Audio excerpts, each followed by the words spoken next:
Hi everyone, David's here, and this is the 2020 November-December critical topic analysis for the federal jobs topic. What we're going to do is discuss some introductory positions that you should be thinking about on the affirmative and the negative as far as critical positions go, and thinking about some trends to consider when walking into the topic.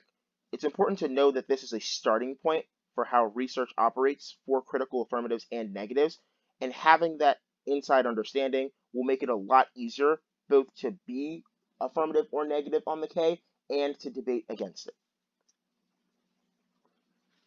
So let's start with critical affirmatives. There are a few important things to consider when it comes to the direction of critical affirmatives on this topic. The first is to determine whether or not there's going to be more topical affirmatives or untopical affirmatives. Now, it's important to know that you should be ready for either, no matter what, but there's an interesting trend to consider when it comes to this. The topic is set up such that people are incentivized to read topical affirmatives because the nature of this topic is about the relationship between the economy itself, a specific economic policy, and the people that will be affected by that policy, both benefited and harmed. And typically, when that happens, it means that the material argument in favor of a topical affirmative is a lot stronger. However, it also seems to make the number of untopical affirmatives go up. And part of this might be that because there's a ton of literature written indicting economic policy writ large, the value of the impact turn against topicality becomes stronger as well, which means that there is a larger risk that people that want to bait T framework will choose to read untopical affirmatives. Second thing to note is that framing matters now more than ever. The premise for this is similar to the first point, that the debate centers around the relationship between economic policy and the people that it affects, which means that there also needs to be a debate about the things that those people value.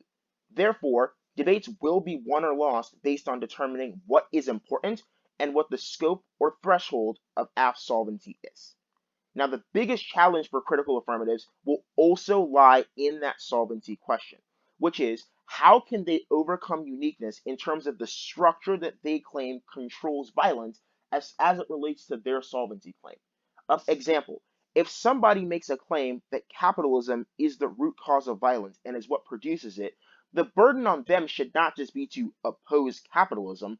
Rather, the burden on them should be to describe what the affirmative does to overcome capitalism as it is and to mitigate the forces that make it so that capitalism is so effective or efficient against certain people. If they're not able to do so, you should punish them for it because it likely reduces the amount of work that you will have to do external of the plan in order to prove that the act is a bad idea because they will be woefully inefficient in proving why the affirmative is good, which is the burden of the affirmative. The first thing to consider is anti-blackness. Now, we're not going to talk too much about the wide sweeping structural criticism, even though that definitely influences what this affirmative looks like. But we're rather going to talk about the way that those structures that most people will admit exist have implicated black people today. Black people today are significantly more likely to face unemployment and have been laid off at remarkable rates given the COVID-19 pandemic. Now, this is not neutral, and this will be the premise of nearly every critical affirmative, that whatever the structure of violence is not neutral. And while that might be harder to prove on some positions, it's not particularly difficult to prove when thinking through affirmatives about anti-blackness. It's important to note that it's not just about the fact that black people are being laid off, but it's also about the reason why. Not just why are black people being laid off from the jobs that they have, but why are they in jobs that make it so easy to cut and are the first to go whenever there is a problem. It's about unstable jobs, which is what a federal jobs guarantee is meant to resolve. As a result, there's a fruitful advantage about dealing with material instances of anti-blackness. It's also important to note, external of the fact that they are just in insecure jobs, the vast disparity of in employment is a part of a structural phenomenon of anti-blackness. i.e., what is the historical lens that makes it so easy for black people to access those jobs and so difficult for them to access jobs that are a little more financially secure or a little more relevant to the point where they can't easily be cut off. Topical affirmatives could consider a federal jobs guarantee to be an act of material reparations that reverses that trend as a payment for the legacy of violence committed against black people. There are three premises to that claim that are important. The first is the act of material reparations. This is important and opens up an entire new advantage that wouldn't be thought of outside the lens of specifically anti-blackness. The second is considering it to be a reversal of the trend or direction of violence. Now, there are a lot of criticisms about this language of reversal because it assumes that we can just go back to a time in which black people were not treated as violently or that we can somehow change those dynamics, which opens you up to structural criticism. The reason why I don't think that this is particularly persuasive or I don't think that this is a great deterrent against this affirmative is because you likely have to deal with that structural criticism no matter what. So it's better for you to gain an advantage similar to that and just have that debate. Third, and finally, is the legacy of violence question. This is meant to hedge back against people that say that you only think about this as a result of a particular event as opposed to as a result of a structure. Thinking about it as a response to a legacy of violence, something that actively influences the present, will make it more likely that you'll be able to win permutations and will make it more likely that you will be able to make claims about why the affirmative is able to engage in new forms of thinking that are progressive and productive for black people today, not merely assuaging guilt for things that were done in the past. All of this is also a premise for a larger affirmative that wouldn't necessarily be considered critical, but probably should be, about inequality. And that premise influences a ton of other critical positions as well. The next affirmative I want to talk about is queer theory. As it relates to everything else, I think that this might be the affirmative that's most likely to veer away from the topic, but there is a core topical affirmative about the way a federal jobs guarantee would affect queer people. And the core of that act is centered around the question of support systems. Queer people face structural damage to their existing support systems in the form of threats of losing them, which make it more likely that they refuse to live in their own truth. The fact that parents, in particular, have been known to cut queer people out of support systems because they decide to, for example, come out, means that they are in financial straitjackets, which make it more likely that they will be unable to live in their truth.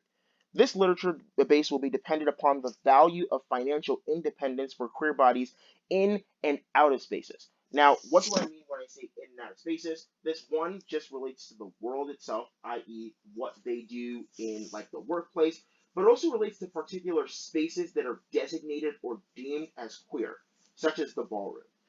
The app may choose to use the labor analytic as a way of rethinking the relationship to their own queerness. This is particularly for people that identify as queer, but there are a ton of critical concepts that draw a clear distinction between queerness and labor, such as the concept of work or working it, which is used as a marker of authenticity or a marker of value within the ballroom. It's important to note that there is no set way of thinking about how they will use these things, but those concepts do actively matter because they shape the direction of the affirmative and will likely shape interpretations or I arguments as it relates to the relationship between queerness, labor, and the topic. It will also be grounds for an impact turn because they will make claims that the one NC's topicality interpretation is meant to constrain them, which again is the core of the affirmative. The idea that support systems like debate can be used to constrain certain people out of living in their truth.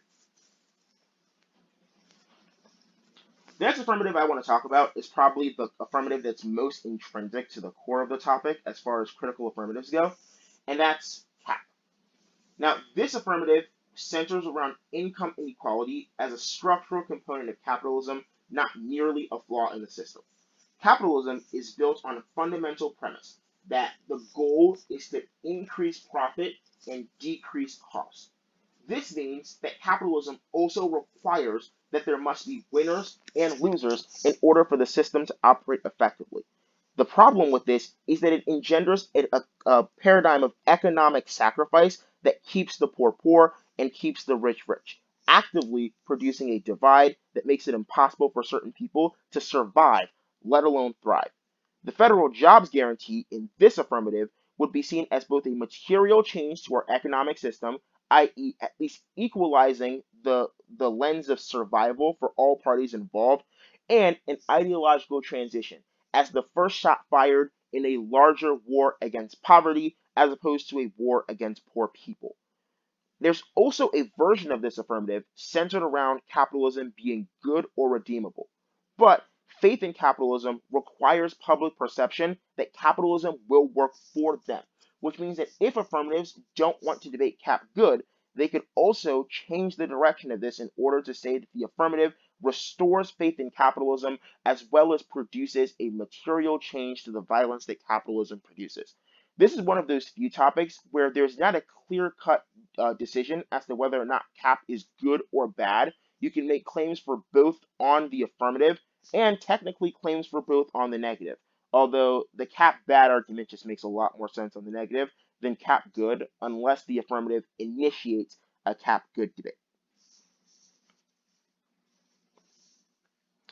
Last critical affirmative I want to talk about is disability. Now, this is probably the most interesting critical affirmative that I personally researched, but there's a ton of literature that talks about how equality and equal protections policy doesn't really apply to disabled people at workplaces. This affirmative would center around the pervasive ideology that disabled workers are unproductive or ineffective. Symbolically, the federal jobs guarantee would allow the world to see that the government sees disabled people as being valuable, even if they are not traditionally productive or are traditionally less productive than the able bodied. But the symbolic register is just one of the very few advantages to this affirmative. On a purely material level, there are actually a series of laws that make it possible for disabled workers to be paid less than minimum wage, which can't be done in federal jobs, but can be done in the private sector. These are because of a series of loopholes in job clauses that make it so that people can be paid based on the amount of labor that they produce, which obviously is a structural disincentive or structural disadvantage to people that are not physically able to put as much production in as their able bodied counterparts. The concept of a federal jobs guarantee on a material level produces competition in a capitalist system. If there is a guaranteed job that requires the government to pay at least minimum wage to disabled workers, it could then force certain people out or force the government to make changes to these clauses and loopholes. It produces either a preferable alternative for disabled workers, i.e., working in federal jobs, or forces the market to adapt and forces the government to deal with the policies that have made it possible for disabled workers to be treated as indentured servants in a system that refuses to value their work and refuses to value their labor.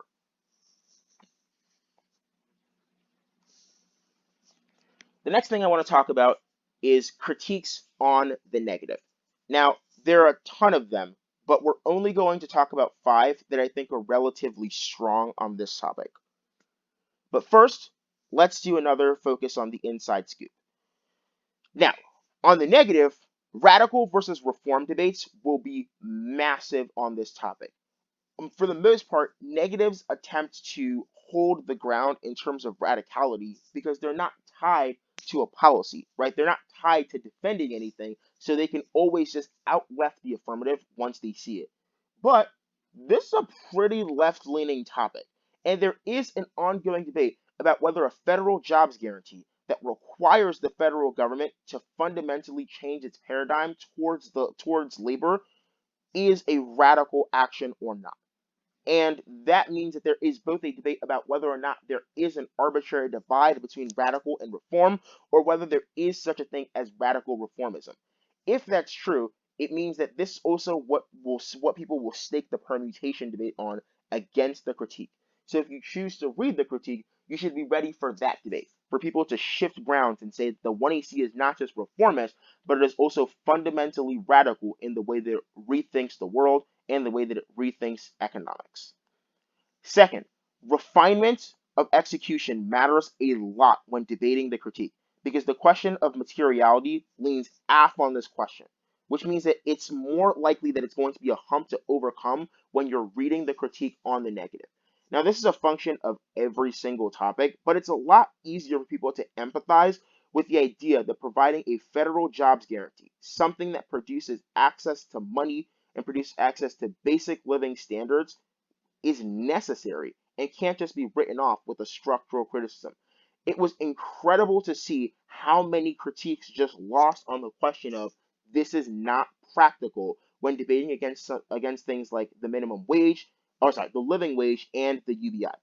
This makes it all the more important that you're ready to have that debate and that you've practiced it several times before you choose to read a critique against an AF that is simple, like inequality, or an AF about changing, like capitalism. Critiques on this topic would be really behooved to find link arguments to the area that the plan claims to influence. There's not a ton of literature that says the federal jobs guarantee is bad because X, but there is a ton of literature about ethics, equality, the economy, all which are underpinning principles for these affirmatives, and all which are fertile grounds to impact turn. This also then means that you can challenge the presumptions that 1ACs will make about the value of these things. A lot of times we just presume, external, like actually reading a giant framework, that things like equality or ethics matter. In fact, we will skip the question of whether ethics matters altogether and read an ethical framework with the assumption that ethicality is the objective of our policy. Beating them on those presumptions fundamentally changes the dynamics of the debate and forces them further away from their affirmative proper, which is always to the advantage of the negative on the critique. Let's start with capitalism this time. As we talked about, it's a super good AF on the affirmative. So it's also important to think about how it operates on the negative. And there is a good argument that the best response to the cap AF is the cap critique. The affirmative in this critique would be viewed as a reboot of a flawed economic system based on exploitation. Now, the link debate would be about whether or not the affirmative really reboots capitalism. Has capitalism ever died? Does the affirmative refine capitalism, etc.? But it is impossible for the affirmative topically to defend a federal jobs guarantee without, in some way, shape, or form, being wedded to the system of capitalism. In fact, a ton of their advantages will be centered around how they hack or use the system of capitalism in order to produce benefits, which means that it's only a change in the direction, but does not change the structure. Now, as the graphic on the right shows, it's more likely that the debate will center around whether capitalism produces opportunity or whether it is an act of exploitation being viewed as opportunity. Because people say that the federal jobs guarantee functionally turns people into workhorses for the state in an attempt to make capitalism appear more redeemable. Now, the important thing to think through here is why does it matter that capitalism is viewed as redeemable? This lies around the concept of appeasement and whether or not there is a sufficient amount of resentment in order for there to be a change to the capitalist structure. The argument that negatives should make is that resentment is high now because of things like COVID and generally because of the way that the government has handled economic policy, i.e., the tax cuts, producing access to to development incentives for companies, etc., while leaving the poor with pennies. That's created a ton of resentment. But the affirmative would change that and make it more likely that that resentment would die down, which reduces the strength of active movements that are happening right now in response to those things. The question to ask, however, when you're debating against the CAPK is what does the alternative look like, right? What is the new equitable economic system that they say? Is it something like anarcho capitalism or anarcho communism? Is there argument that we need to fundamentally get rid of economic systems altogether? How do any of these things operate? And what is the material effect of those things the more left they go? If they don't have an explanation for this, you should also reasonably punish them for it and use that as a springboard by which you can leverage your affirmative more effectively.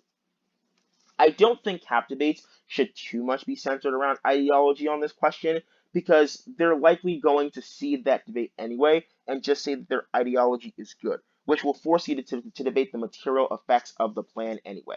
So you should get that debate started relatively early because if they're able to win that their consequences matter and are good, it likely puts a dent in your structural criticism of capitalism in the first place.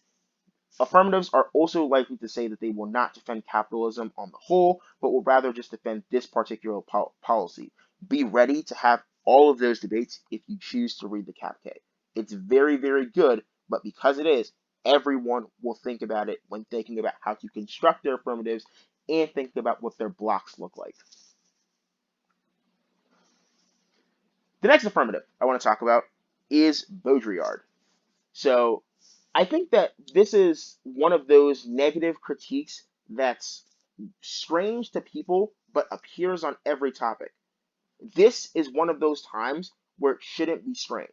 There are two fields where Baudrillard is extremely prevalent in. The first is military, and the second is economic. Today, we're talking about the second. Baudrillard's theory of the simulacra influences economics greatly. In fact, it's a premise that most economists agree with without the jargon, language, or conclusion about the damage that it produces. Because all economists concede that they are functionally just fiddling with abstract questions of value and signs that people find to be valuable in order to create a sustainable economy. As a result, the statement that the manipulation of the economy is not fixed into reality, but is a fixture of the hyperreal, is more true than ever, and is in fact the premise for modern day economics. The question of this is whether or not the affirmative strengthens that, produces any challenge to that, and whether or not that's good or bad. This is centered around legitimacy. Is the economy viewed as more legitimate as a result of the plan or as a result of the affirmative, and does that produce more power for the sign economy as opposed to just the American economy? Because those two things can't be read outside each other. The interesting thing here is that affirmatives will likely focus a lot on the implication that policy has on people, but not the implication that policy has on the signs that people value, which is where Baudrillard critiques will generate a lot of their offense. It is the unforeseen consequence, hiding in the shadow of the 1AC's larger advantage.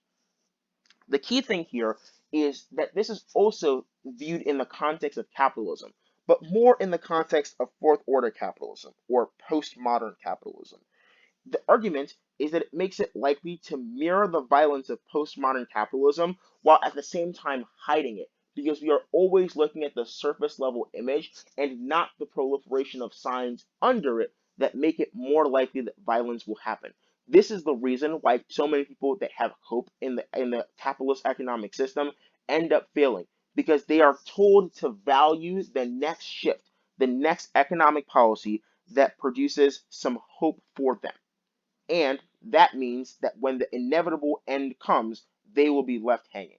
At the very least, the argument would be about rethinking economics and rethinking the world, but that requires a prior rejection of the affirmative for its faith and for its valorization of these signs and what will now be understood as the American sign economy, not merely the American economy. The next critique I want to think about is settler colonialism.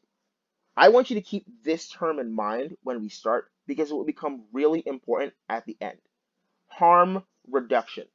This is a term that's been used to describe the effect of policies and the objective of policies for natives for a long time, and a term that they are starting to speak out against at rapid rates because it often is too totalizing and doesn't answer the question harm reduction for who. But I digress. The concept of a federal jobs guarantee requires first an investment in sovereignty, that the power that is producing those jobs has the legitimacy to produce to give those jobs out in the first place. For example, a ton of the jobs that end up happening in via a federal jobs guarantee are menial jobs that are heavily tied to the land, like construction projects. The problem with that is that all of those construction projects, in order to exist in America, have to be built on dispossession and native erasure.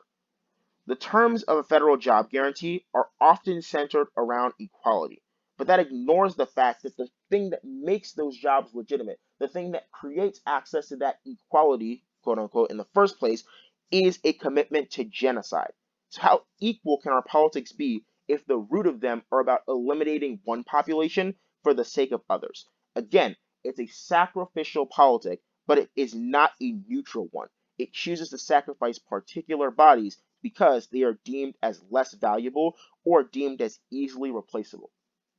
We're not going to talk too much on the question of alternatives because they're relatively modular. You can make arguments about refusal, you can make arguments about ethics, you can make arguments about decolonization, but the thesis behind all of those things is that there must be an active rejection of the affirmative and an active rejection of the premise of the affirmative, even if we value the conclusion to be true. Now, this means that you should also have a ton of debates about whether or not the affirmative actually produces harm reduction for natives. Specificity matters. And the 1AR in this debate is almost always going to be that you should refuse rejection as an alternative because you only read rejection through the lens of what you are rejecting, through the lens of the active trade off that it produces. But negatives will also test you on the question of what is that active trade-off?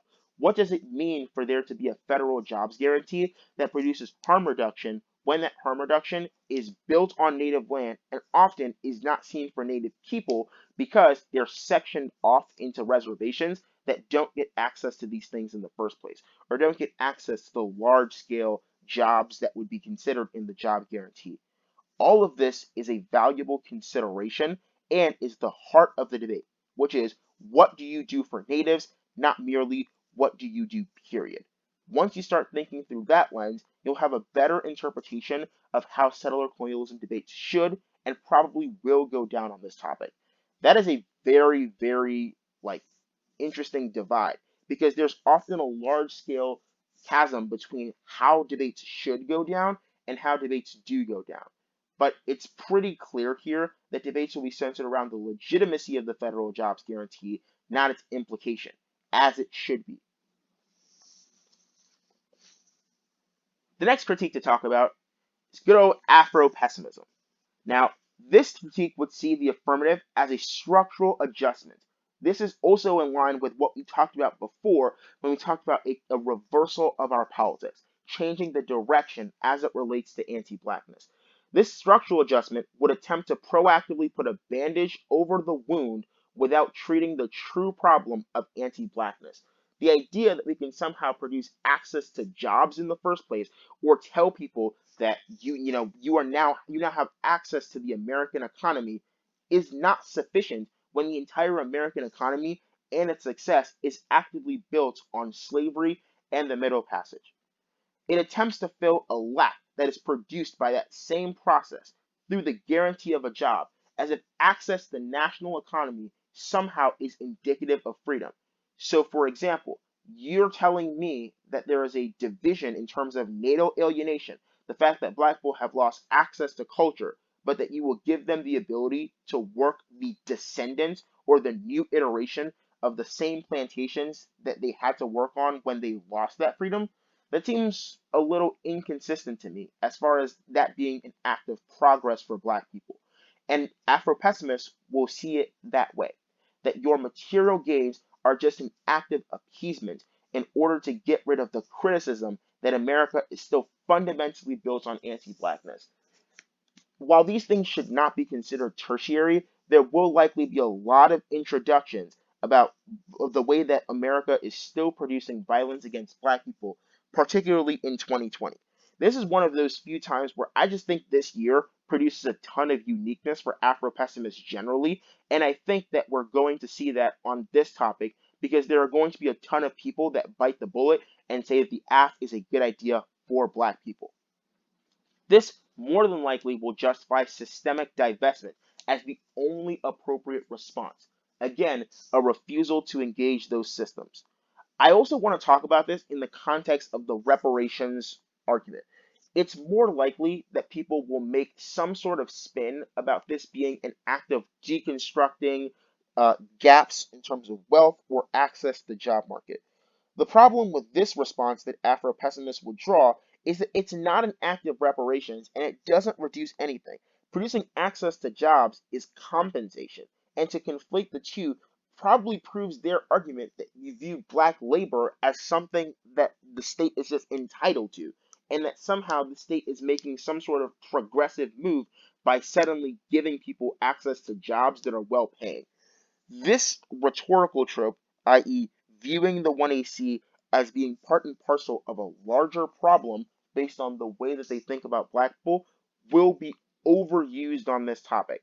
But I don't think that it means that it's any less effective. And you should be ready for that debate, especially if you choose to engage in anything related to inequality. The last critique that I want to talk about is Bataille. Now, Bataille's theory of the general economy is relatively rare in debate, but it has been showing its head frequently, and it's something that gains a lot of traction on economic topics as well, similar to Baudrillard. The federal jobs guarantee would treat the unemployed as a standing reserve, something that Bataille absolutely despises. In fact, he views it as part of a larger system of accumulation that makes it more likely that we will end up engaging in terrible, terrible politics. First, it devalues the people and means that they are only objects to be modularly placed over and over in new jobs to be cycled around the economy in order to produce fuel for it. This critique will have a ton of effect against apps that are about the effect of people on the economy and not the effect of the economy on people, such as affirmatives with economic advantages or affirmatives about hegemony. This critique would implicate affirmatives as part and parcel of a larger drive for accumulation, not merely an individual policy in a project of accumulation. It would say that the affirmative is indicative of how we see accumulation as necessary, not just in terms of accumulating revenue, which is what a federal jobs guarantee obviously would do because there would be more productive value, but also in terms of accumulating bodies, i.e., people that can fill those jobs. This is what Bataille notes as excess. The fact that there is too much of something inevitably results in catastrophe. And in the context of the economy, there's actually a pretty decent argument for this. Ironically, a good argument for this. There's an argument made that the function of the economy is to create some level of unemployment. And while I doubt that affirmatives will be able to win that they produce or that they reduce unemployment down to zero, there are a ton of apps that will try to say they do so. Bataille is a great impact turn to this. One, because it questions the value of that, but two, because it makes arguments about how that is just the next step in the larger collapse and crash. Bataille is extremely interesting, but it requires a ton of research. There's not a ton that says it in the context of a jobs guarantee, but there's a ton that says it in the context of the economy writ large, which means that it's fertile ground for an impact turn, even without a preferable alternative, because it directly speaks to the nature of economics that will be the underpinning for every single affirmative. The key thing to note when thinking about all of these critiques is that they all have their upsides and downsides. If you choose to look into one of them as being a core generic that you want to hold in your back pocket, you should do a ton of research on that. I don't recommend people to overextend themselves in terms of trying to think through every one of these criticisms as something that you can use, but I think that it is valuable to have a core generic in your back pocket because all of those things are potential outs that are pretty effective against the apps that are most likely on this topic. Similarly, you should be ready for them because you will likely be reading an app at the heart of the topic. It's just the best app, but it opens you up to the most things. That's how debate works. It's that the best positions have the most written about them because they are the best positions. This is not just applied to policy positions or framework positions, it applies extremely to critical positions as well. So, my advice to you, get to work on blocking some of these things out. It will help you in the long run.